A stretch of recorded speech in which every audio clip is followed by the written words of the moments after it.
सट तिला एकादशी व्रत कथा। एक समय दालभ्य ऋषि ने पुलत्स्य ऋषि से पूछा कि हे महाराज, पृथ्वी लोक में मनुष्य ब्रह्म हत्या आदि महान पाप करते हैं, पराये धन की चोरी तथा दूसरे की उन्नति देखकर ईर्ष्या करते हैं, साथ ही अनेक प्रकार के व्यसनों में फंसे रहते हैं, फिर भी उनको नर्क प्राप्त नहीं होता। इसका क्या कारण है?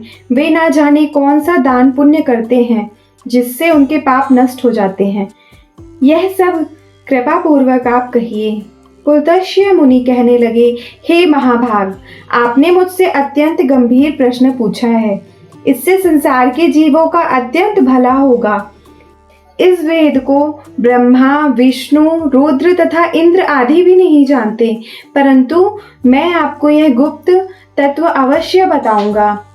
उन्होंने कहा कि माघ मास लगते ही मनुष्य को स्नान आदि करके शुद्ध रहना चाहिए।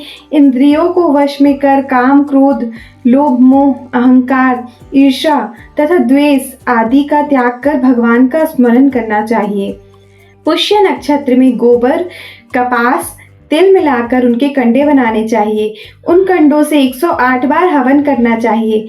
उस दिन मूल नक्षत्र हो और एकादशी तिथि हो तो अच्छे पुण्य देने वाले नियमों को ग्रहण करें। स्नान आदि नित्य क्रिया से निवृत्त होकर सब देवताओं के देव श्री भगवान विष्णु का पूजन करें और एकादशी का व्रत धारण करें।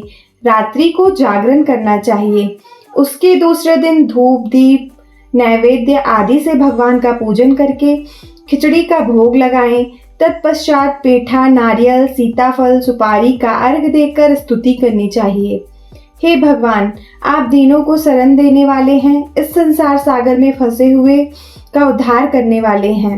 हे जगतपते, आप लक्ष्मी जी सहित इस तुक्ष अर्घ को ग्रहण करें। इसके पश्चात जल से भरा कुंभ घड़ा ब्राह्मण को दान करें तथा ब्राह्मण को श्यामा, गौ और तिल पात्र भी देना उत्तम है। तिल स्नान और भोजन दोनों ही श्रेष्ठ हैं। इस प्रकार जो मनुष्य जितने तिलों का दान करता है उतने ही 1000 वर्ष में स्वर्ग में वास करता है। तिल स्नान, तिल का उपटन, तिल का हवन, तिल का तर्पण, तिल का भोजन और तिलों का दान, ये 6 प्रकार के हैं। इनके प्रयोग के कारण यह सट तिला एकादशी कहलाती है। इस व्रत के करने से अनेक पाप नष्ट हो जाते हैं।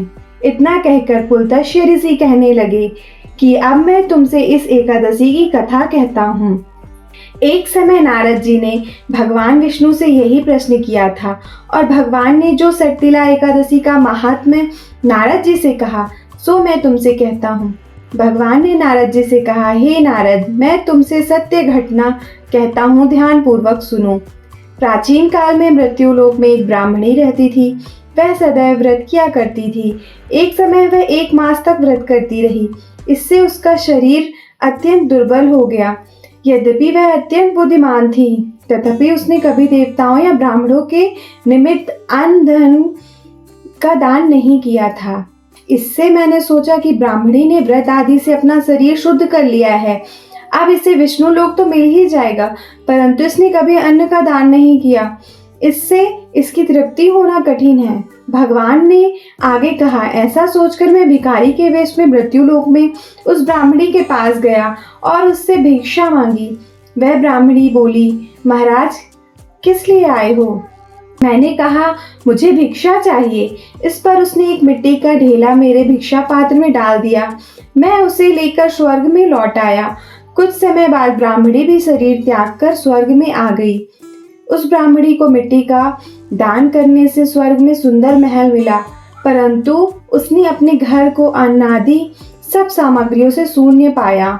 घबराकर वह मेरे पास आई और कहने लगी कि भगवान, मैंने अनेक प्रकार आदि व्रत तो किए और आपकी पूजा भी की, परंतु फिर भी मेरा घर अन्न आदि सब वस्तुओं से शून्य है। इसका क्या कारण है? इस पर मैंने कहा, पहले तुम अपने घर जाओ, देव स्त्री आएंगी तुम्हें देखने के लिए। पहले उनसे सट तिला एकादशी का पुण्य और विधि सुन लो, तब द्वार खोलना। मेरे ऐसे वचन सुनकर वह अपने घर गई। जब देव स्त्रियां आईं और द्वार खोलने को कहा तो ब्राह्मण ही बोली, आप मुझे देखने आई हैं तो सट तिला एकादशी का महात्म्य मुझसे कहो। उनमें से एक देवश्री कहने लगी कि मैं कहती हूँ। जब ब्राह्मणी ने शक्तिला एकादशी का महात्म्य सुना तब द्वार खोल दिया। देवांगनाओं ने उसको देखा कि ना तो वह गांधर्वी है और ना आसुरी है, वरन पहले जैसी मानुषी है। उस ब्राह्मणी ने उसके कथानुसार शक्तिला एकादशी का व्रत किया। इसके प्रभाव से वह सुंदर और रूपवती हो गई तथा उसका घर धन अनादि समस्त सामग्रियों से युक्त हो गया।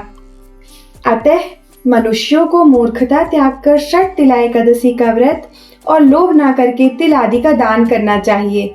इससे दुर्भाग्य, दरिद्रता तथा अन्य प्रकार के सभी कष्ट दूर होकर मोक्ष की प्राप्ति होती है।